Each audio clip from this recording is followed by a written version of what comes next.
دکتر، قهرمان 1-2 ساله زیاد می‌بینیم که محو میشن از دنیای بدنسازی. راز تداوم قهرمانی چیه؟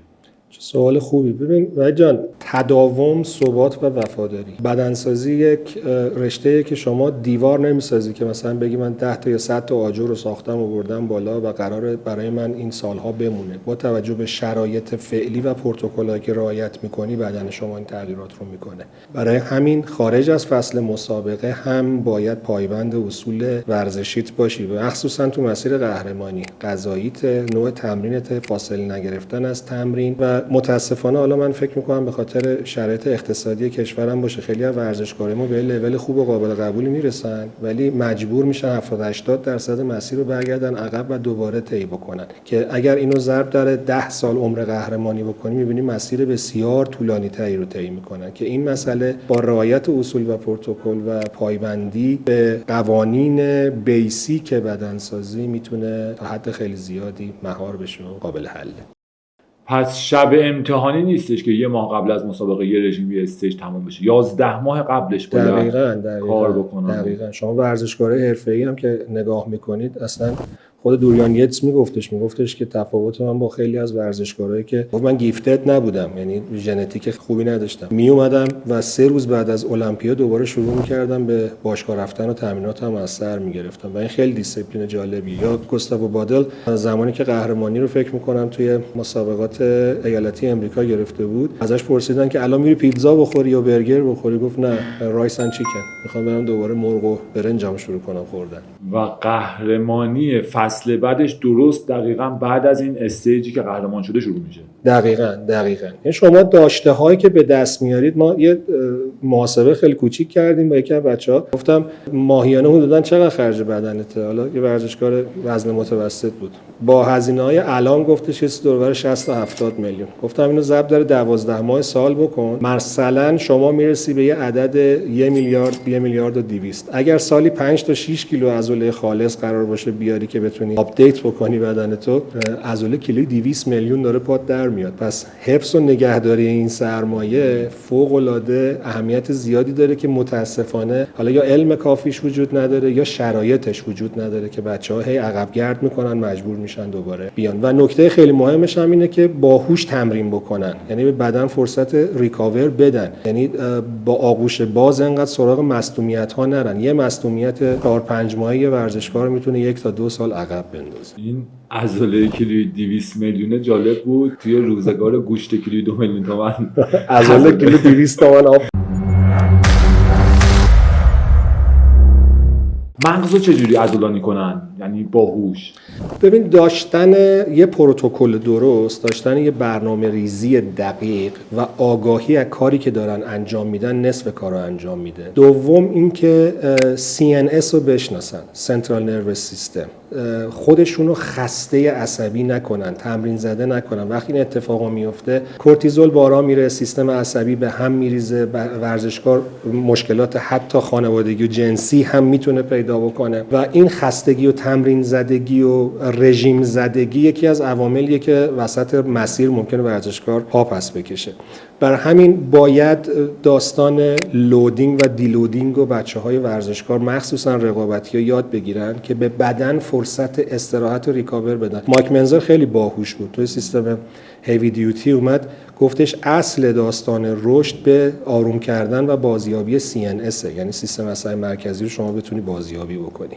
برای همین می اومد میگفت یه تمرین 20 دقیقه‌ای 4 روز تا 1 هفته استراحت. حالا به دلایلی من مناسب شرایط امروز نمیبینم اون سیستم تمرینی، ولی نگاه مایک منزر جالب بود که چقدر توی اون دوره متوجه ریکاوری سیستم عصبی مرکزی شده بود که چگونه باید بتونه بدن خودشو دوباره بازیابی بکنه، آماده بکنه برای فشار دوباره. پس اینجوری که من متوجه شدم فکر میکنن قهرمان‌های بدنسازی استروئید و هورمون رو تزریق میکنن به خودشون، در صورتی که باید حرفه‌ای‌گری و آرامش رو تزریق بکنن، استاندارد باشن. دقیقاً دوش باید کنار هم دیگه باشه. بله، دارو هم یه بخشی از ورزش ما اساساً نمیشه گفت شما ورزش قهرمانی بری شرکت بکنی بگی مثلا فقط با مکمل غذا این کار کنی. مثلا دروغ محض. هر کی هم میگه مطمئن باشید که مگر یه ژنتیکای خیلی خاصی که دیگه اونقدر گیفتدن که حالا تا یه وزنی و توی شرایطی میتونن نچرال جلو برن، ولی تو ورزش قهرمانی نه. ولی همه چیز اون نیست. شما نمیتونید دارو رو مثلا به چشم این توی صافکاری ماشین دیدی یه بتونه برمی‌دارن، هنوز صافکاری انجام نشده با بتونه بخوای به عنوان یه بتونه کارو در بیاری. باید همه چیز روی اصول باشه و خلاهای رفتاری و علمی خودت رو نمیتونی صرفا بیای با دارو پرش بکنی. بدن تو باید بشناسی و یه ورزشکار حرفه‌ای یعنی چی؟ ورزشکار وقتی حرفه‌ای میشه متوجه میشه که بهترین غذا، بهترین تمرین، بهترین سایکل، بهترین زمان تمرین حتی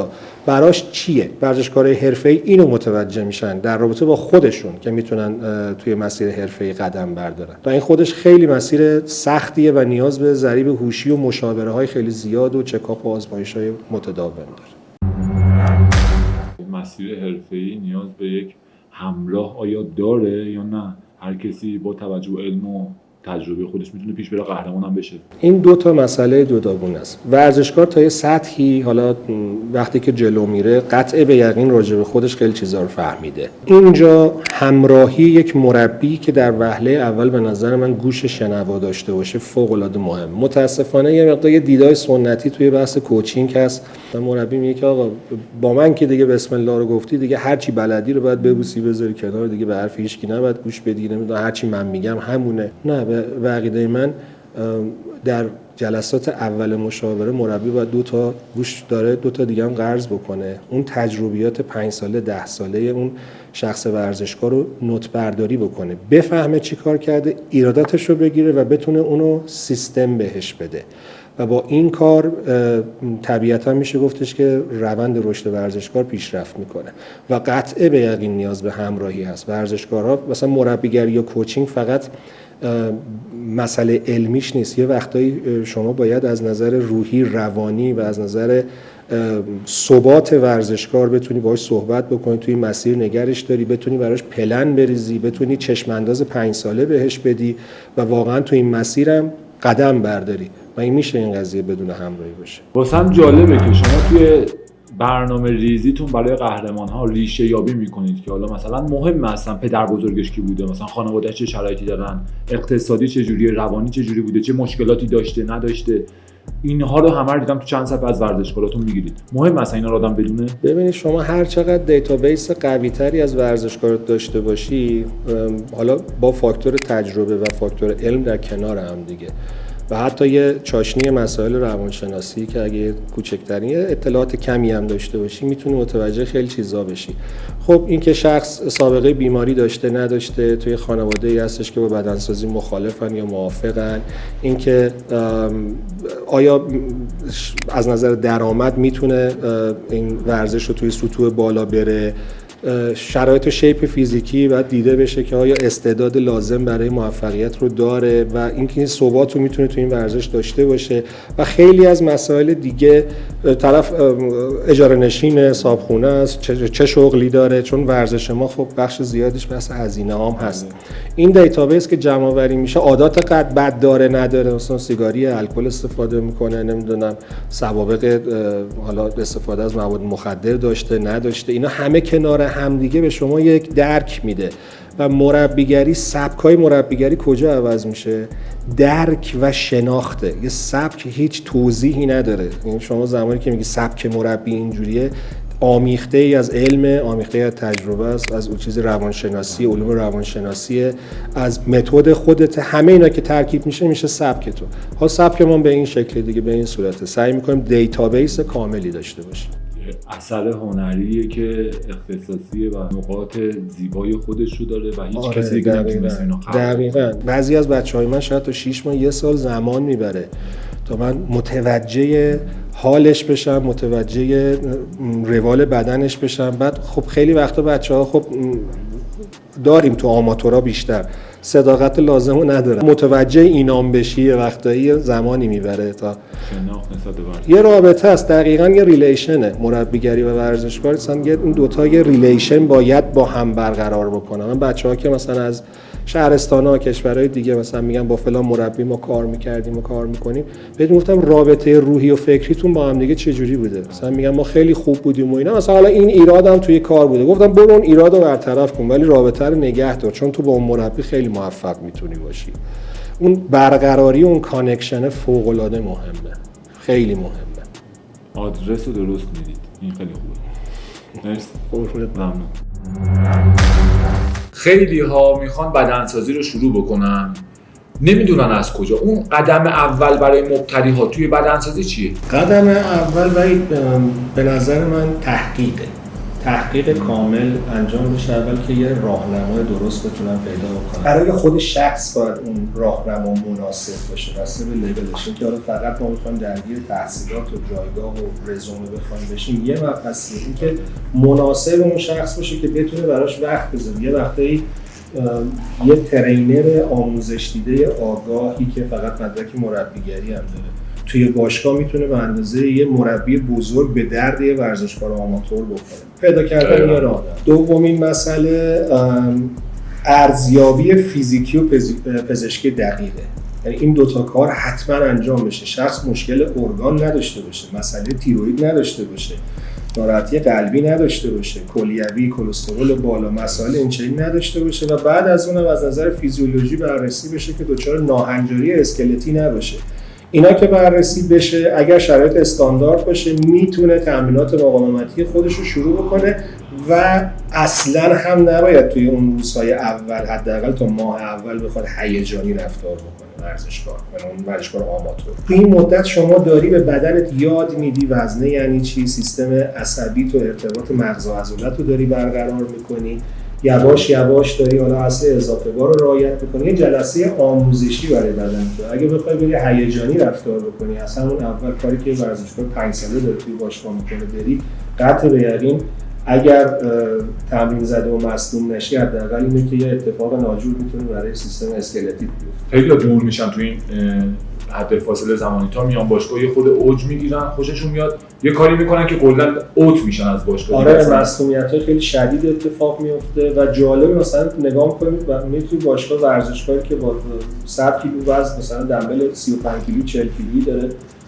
پرس سینه میزنه و یه ورزشکاری که مثلا یک ماه اومده، حالا دونستی یا نادونسته، مثلا دارو هم استفاده کرده، یه هیجان متابولیکی هم براش اتفاق افتاده، میخواد همون کارا رو انجام بده. این درست نیست. باید خیلی مسیر باید چی بهش میگن؟ آگاهانه و پلکانی باشه. مثلا هفته‌ای بتونی یه درصد کوچیکی اضافه بار رو روی عضله بیاری و یواش یواش یواش یواش کمک میکنی به ریکاور تا یه زمانی دیگه شما به اون لول برسی.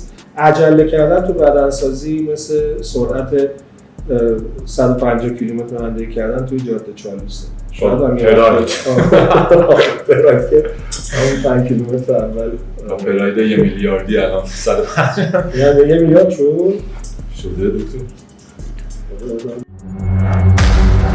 قدم اول توی بدنسازی تحقیق، شناخت خود، راهنمای درست در کنار خود پیدا کردنه و بعدش چکاپ کامل فیزیولوژی اتفاق بیفته، انجام بشه، یه رصد کامل از شرایط باشه و بعد از اون اول ارتباط عصب و عضله. شما تو دوره کارآموزی هستی، اون یه ماه اول اگه سابقه بدنسازی نداری، بعد بری که یاد بگیری زاویه ها چیه، وزنه رو چطوری بزنی. کم کم کم کم شما پیانو بخوای یاد بگیری، اول قطعه باخو که جلوت نمیذارن شروع کنی زدن، نوتا رو یاد میگیری، دونه دونه این کلیدا رو فشار میدی، بعد یواش یواش شروع کنی کنار هم دیگه میذاری، بعد از یه مدت میشی پیانیست. همون یاد بازی لیله میندازه. تو خونه اولو نپریدی اینکه میتونی بری خونه دوم.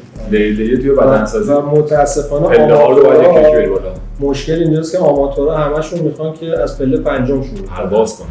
من مثلا ورزشگاه میام دفتر با هم میشیم صحبت میکنیم 10 سال سابقه داره بهش میگم سیستم تمرینی چی بود میگم هر چی بدی میذارم سنگین هر چی به من بدین انجام میدم میگم سیستم غذایی چی بود چند گرم پروتئین میخوری چند کربوهیدرات میخوری نمیدونه ولی وقتی که داروهایی که استفاده کرد رو کاغذ می‌نویسن میگم تو تو چه مدتی این مقدار دارو رو استفاده کردی مثلا میگه توی 4 ماه یا 5 ماه من جا میخورم یعنی سریع میخوام برن سراغ اون پروتکل آخر بابا اینا نمیگم دارو نیست دارو هست ورزشگاه رقابتی میزنه تعارف هم نداره هزینه‌هاش هم میره بالا ریسک سلامتیش هم میره بالا همه اینا باید رصد بشه باید مراقبت بکنه همه اینا درسته بله هست ولی اینا میشه خونه آخر یعنی تو که تغذیه‌ت درست نیست تو که هنوز سیستم تمرینی نداری تو که هنوز نقاط ضعف بدن خودت رو نمیتونی تو آینه درست شناسایی بکنی برنامه‌ریزی درست نداری خب چرا میری دارو میزنی من این مثالی همیشه میزنم میگم تو این موتور داری ماشین یه موتور داری که دو تا سیلندرش کار نمیکنه از اون ور تصمیم ماشین پاره شده بعد تو دنبال اینی که حالا رینگ اسپورت بندازی مثلا ماشین رو پولیش بکنی اول فنی رو برو درست کن حالا ظاهری هم درست میشه و قول قدیمی‌ها میگم حالا اول بذار ابروتو برداریم بعد سرمه رو هم میکشیم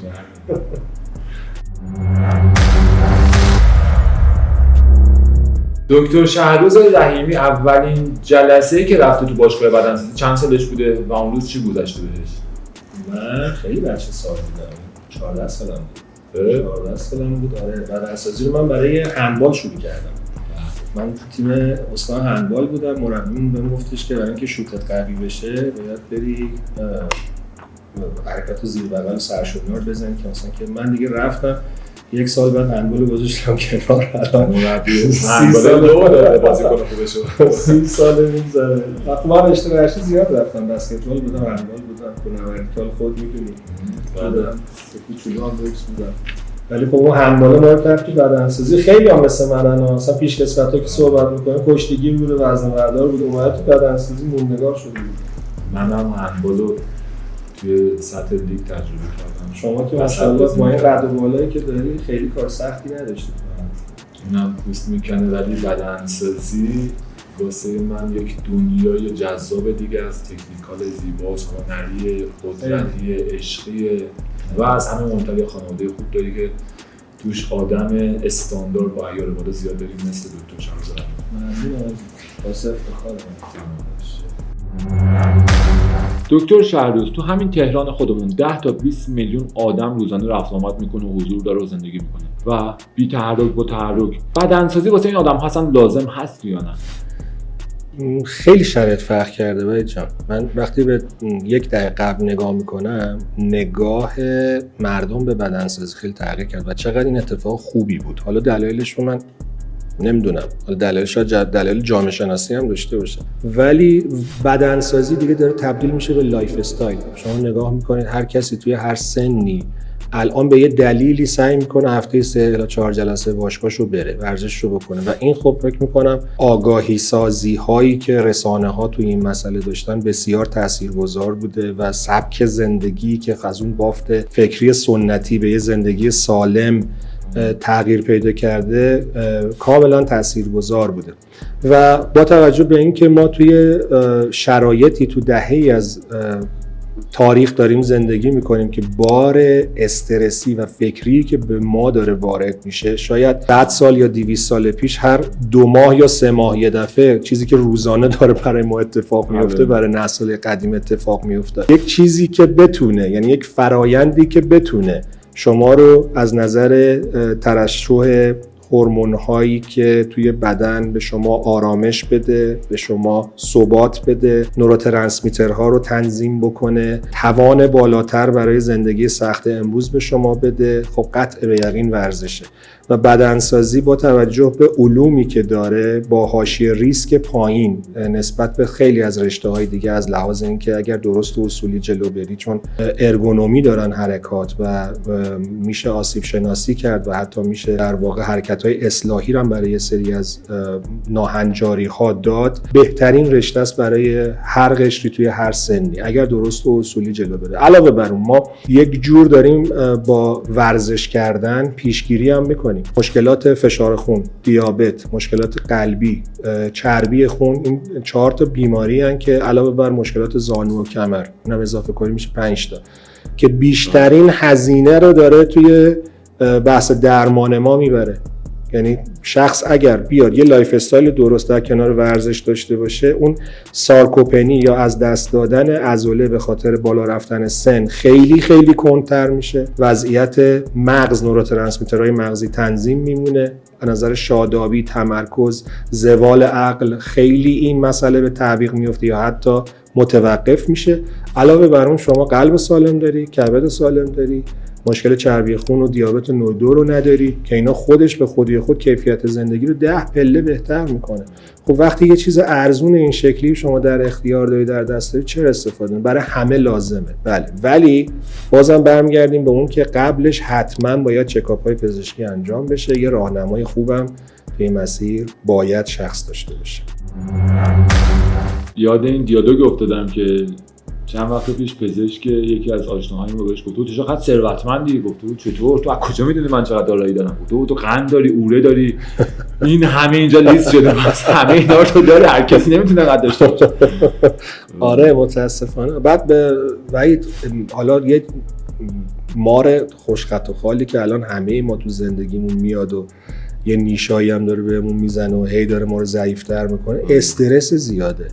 اصلا این حجم از استرس به خدا برای آدمیزاد نمیتونه، اصلا سنگ و آب میکنه. اینکه حالا اصلا داستانای وضعیت رو بماند، داستانای اقتصادی، بعد آستانه‌های تحمل خیلی کم شده، پرخاش‌ها زیادتر شده. واقعا ما یه جورایی داریم سوروایو میکنیم توی شرایط فعلی. دیگه چه برسه که ورزشکار هم باشی با این هزینه ها بخوای. دمتون گرم. من فقط به بچهای ورزشکار میگم دمتون گرم، خیلی مردین. توی همچین شرایطی یه زندگی سالم نرمال با یه بدن متناسب، یه اوورالی میخواد، بهش باید مدال بدن به اون آدم. و اینکه کسی تو این شرایط میاد قهرمان میشه، روی استیج میدرخشه، عضله نشون میده. مثلا حالا وحید، من بچه‌هایی که هم وزنش طلا بدن تو ایران پامشن، از ایران پامشن میرن توی مسابقات خارجی، من کنارشون میرم، بابا به خدا کاری که این بچه‌ها دارن انجام میدن 10 پله از همه ورزشکارای همه جای دنیا سخت‌تره. هزینه‌های سرسام‌آور، ویزا بهشون نمیدن، بعد اینجا توی داخل حالا مکملایی که حالا خودت خیلی شرایطشو میدونی، نمیدونم داروهایی که حالا هست تو شرایطشو خودت میدونی. یعنی توی این شرایط، توی این فشار، اجاره باشگاه داره، خرج خانواده داره، اجاره خونه داره، اون بچه‌ها در تماس هم دیگه با این شرایط میان. یعنی من بهتون قول میدم خیلی از این ورزشکارا که شما تو اینستاگرام میبینید میگی دمش گرم عجب فیزیکی ساخته، حالا خارجی و اینا، نمیگم اونا مشکل ندارن، دارم، ولی اگر بالا 80% چون شرایط بچه ایران داشتن، به خودش کدومشون ورزش رو ادامه نمیدادن. بچهای ما واقعا چی میگن، الگوان.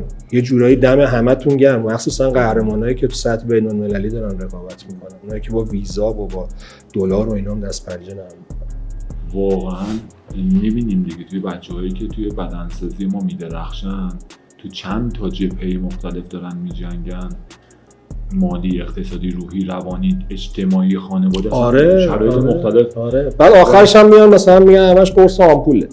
خیلی خدای زود، خیلی نامردی این حرف. بابا نگید این حرفو به خدا. اصلا شما مثل یه ورزشکار حرفه‌ای یک هفته خیلی‌ها نمیتونن اداشو در بیارن، چه برسه بخوان همون کارو انجام بدن. یعنی یه دیسیپلین مدامه دیگه. خوابت هم این قضیه هست. واقعیت اینه که توی شهر نگاه می‌کنی، آدم‌هایی که بدن‌های ورزیده‌ای دارن، حالا یه موقعی مثلا به تمسخر میگیرن تیشرت آستین کوتاه پوشیده بدنشون نشون بده. زیبایی شهره مگه بین تمامی رشته‌های ورزشی، من میگم نوش جون، زحمت چه کشید. بین تمامی رشته‌های ورزشی شما نگاه بکنی، بچهای بدنسازن میان شهر رو زیبا میکنن. کیف ورزشی رو دوششون، بدن ورزیده، سرسینه صاف. آره دیگه، شیکن دیگه، خوش تیپ هم هستن، خوشگل هم هستن خیلی‌هاشون، بعد لباسای خوبم میپوشن، فیزیک زیبا هم دارن، مورد توجه هم هستن، زحمت کشیده. بابا یه بدنو که شما توی خیابون میبینی میگه عجب فیزیک زیبایی داره، شاید مثلا از یه ماشین 1 میلیاردی پیاده شه، ولی به خدا 10 میلیارد 15 میلیارد میتونست بره یه ماشین 15 میلیاردی بگیره. اون آدم خرج این بدن کرده که داره الان لذتشو میبره. راحت نیست، اگه راحت بود همه انجامش میدادن. 10 میلیارد هزینه نقدی، هزاران میلیارد هزینه تحمل فشارهای اون رژیم، تحمل فشارهای درد تمرین. ولی من بدنسازی برای همین دوست دارم. بدنسازی شاید اگه صرفا برای من جنبه مربیگری داشت خستم میکرد. از تو یه آدم جدید میسازه، یه دیسیپلینی رو به تو یاد میده، یه فداکاری هایی رو یاد میگیری انجام بدی، یه جاهایی که دوست نداری باید اونو بخوری، اون دوست نداری باید خسته باید بری دوباره تمثلا روی دیسیپلین خودت باقی بمونی و به تو یاد میده که به خاطر هدفت باید روی روتینت و روی دیسیپلینت بمونی و از تو یه آدم جدید میسازه. من بچهای حرفه‌ای رو شما نگاه میکنید، خیلی از مشکلات و مسائلی که شاید برای یه آدم متوسط و عادی کمر شکم باشه، بچهای بدنساز شاید خیلی راحت باش برخورد میکنن، پسش برمیاد. این به خاطر اون نظم و اون دیسیپلین است که زندگی بهشون یاد داده، ورزش بهشون یاد داده. من آخرش رو اول بگم، عاشق درد تمرینم. بدن کوفته بشه، اون حس خوب رو با یه دنیا عوض نمی‌کنم. یعنی به خاطر این لحظه میدونستی که از نظر علمی این اعتیاد خوبه، این اعتیاد خوبه. حالا بگم این داستانش اینه که شما زمانی که تمرین سنگین میکنی، این مغز شروع میکنه مسکن تولید میکنه، بتا اندورفین تولید میکنه. از نظر علمی میگن بین 8 تا 10 برابر از هروئین قوی تره، ولی برای بدن مفیده. یه مسکنه. اون لذتی که خیلی از بچه‌ها بعد تمرین تجربه میکنن به خاطر اون بتا اندورفینه و این چه اعتیادی از این بهتر. و میدونم که خیلی از بچه‌های بدنساز به همین حس خوب بعد از تمرین، اون کوفتگی اعتیاد دارن و این بهترین اعتیاد دنیاست. حالا یه چیزی جالب‌تر بگم، حالا یه نکته علمی رو توی ما در بیاریم. چرا میگن ورزشکارای حرفه‌ای یه دفعه ورزش کنار نذارن؟ یکی از دلایلش به خاطر این بتا اندورفینه. شخص 20 سال یه مخدر خفیف مغزش تولید کرده، دچار آرامشش شده، دچار توازنش شده، بعد یک مرتبه کنار میذاره، اینو دنبالش میگرده پیدا نمیکنه. اینجاست که مثلا خیلی وقتا سراغ یه اتفاقای دیگه میرن که بتونن اون خودش هم نمیدونن چرا این خلأ رو بتونن جبرانش بکنن. پس لازمه ورزش حرفه‌ای هم حتی کنار گذاشتن میخواد بشه، باید رمپدان بشه، آروم آروم پلکانی بیاد پایین و یه جا ثابت بمونه. اینم نکتهش بود که حالا گفتم. علمیش هم جالب بود و این افیون درد بعد از تمرین و اون هورمون هایی که بعد از تمرین تو رو حالتو خوب میکنه رو تو هیچ قرص و دارو و پارتی و مهمونی و سفر تو هیچی نمیشه پیدا. فقط باید بری تو باشگاه اون سربا رو وزنه ها رو تازه به قول امروزی افتری هم نداره، به جونت بشینه. افتری هم نداره. عالی، مرسی. هفته سرنوشت توی بدنسازی قبل از استیجه، بایدهای هفته قبل از مسابقه چی دکتر؟ ببین اگه بایداشو بخوایم بگیم، اول نبایداشو باید بگیم. مهمترین کاری که ورزشکار باید توی این هفته انجام بده اینه که نگران نباشه، نترسه و کارهای عجیب غریب با بدنش نکنه. من متاسفانه میبینم هر چقدر که کارهای عجیب غریب ورزشکار یا مربی اون ورزشکار بهش پیشنهاد میده توی هفته آخر، فکر میکنن این اصلا نظر علمی دیگه خیلی کار شاق و علمی داره انجام میده. نه، هفته مسابقه هفته ثبات و آروم کردن سیستم عصبیه. این شما نمیتونی بیای 2 ماه 3 ماه روی یه دایتی باشی، روی سیستم غذایی باشی، بعد یه دفعه طی 3 روز یا 4 روز دفعه همه چی رو بخوای عوض بکنی یا ورود بکنی به یه سری از داروها و مکملایی که تا الان هیچ شناختی ازش روی بدن نداشتی. یا چیز از اون عجیب‌تر اینه که من دیدم که توی هفته مسابقه شروع میکنن از روز اول از دایورتیک‌ها استفاده کردن، محدود کردن آب.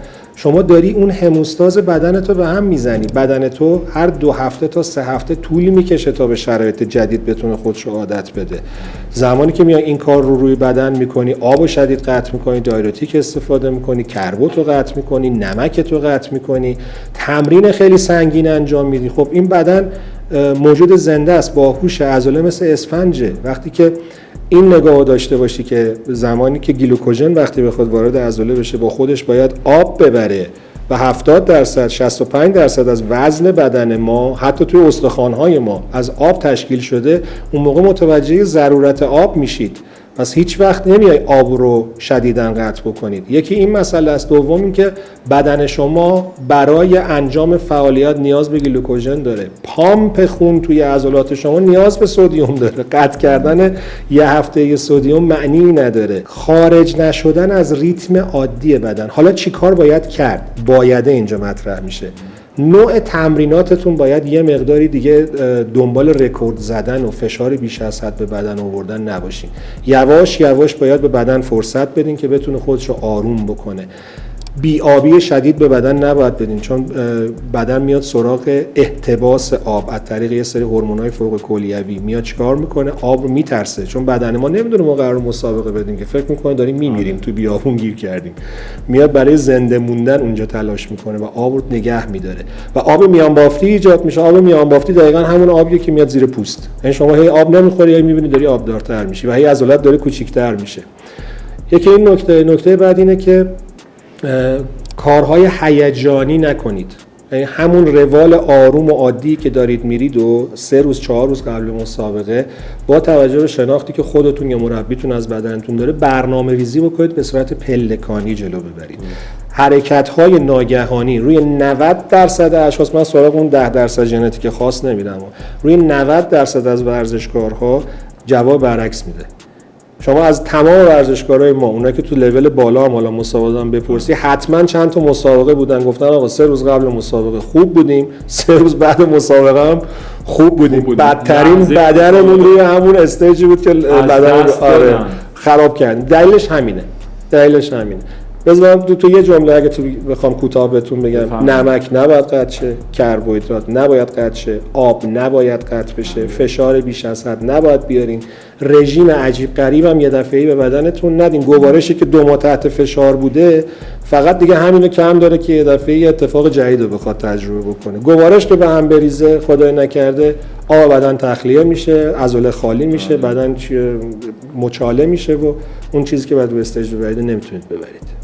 هر چی کاشتی و میخوای برداشت بکنی با یه طوفان از بین ببری. ما حالا تو مسابقه تونس بود، شما افتخار نداشتیم خدمتتون بشیم. رفته بودیم تونس، بچه‌ها که اونجا بودن، ما توی اون 3 روزی که اونجا بودیم بچه‌ها آب می‌خوردن، حتی چایی هم خوردن، غذاهاشون رو هر 2 ساعت یه بار می‌خوردن، خوابشون سر جای خودش بود.